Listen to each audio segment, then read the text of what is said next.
கோவில்களுக்கு வரும் பக்தர்களின் களைப்பு நீங்க 66 ஆண்டுகளாக மயில் தோகை கொண்டு விசிறி வீசி சேவை செய்து வருகிறார் மதுரையைச் சேர்ந்த 85 வயது முதியவர் நடராஜன்.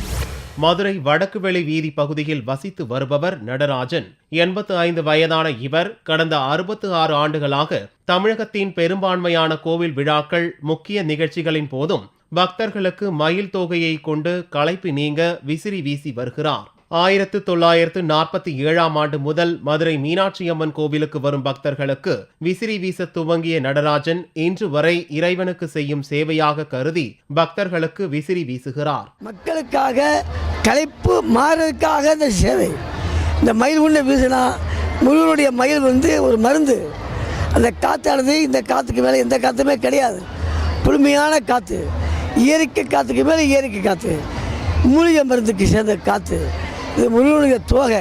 இது 66 வருஷமா சேவை செய்கிறேன்.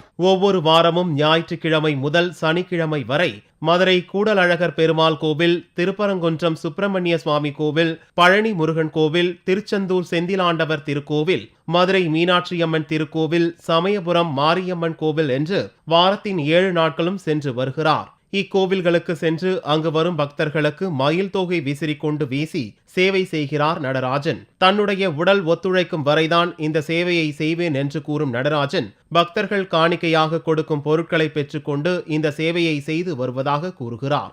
1947 இதே மதுரை மீனாட்சி அம்மன் கோவிலில் மீனாட்சி திருவிழாந்துக்கு முத அம்மாளுக்காக சேவை செய்யணும்னு ஒரு ஆசை வந்துச்சு. நம்ம மக்களுக்காக சேவை செய்வோமே அப்படி ஒரு அபிப்பிராயம், ஒரு எண்ணம் எனக்கு வந்துச்சு.